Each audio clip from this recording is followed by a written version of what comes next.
There is a real tendency, particularly in America, to both sides this situation, and I'm not saying that there aren't some areas where that's warranted, but it's important to recognise there are also areas where it's simply not. Both sides are firing rockets, but one side has one of the most advanced militaries in the world. Both sides are suffering heartbreaking casualties, but one side is suffering them exponentially.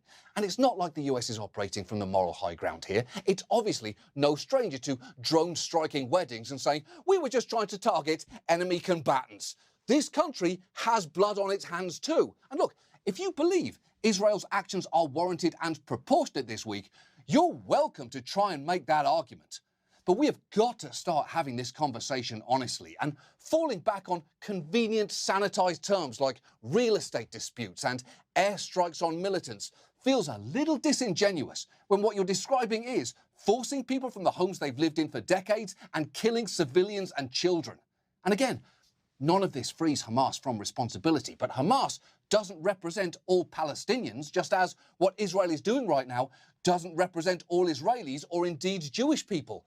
Lots is complicated here, but some things are pretty simple. One side is suffering much more.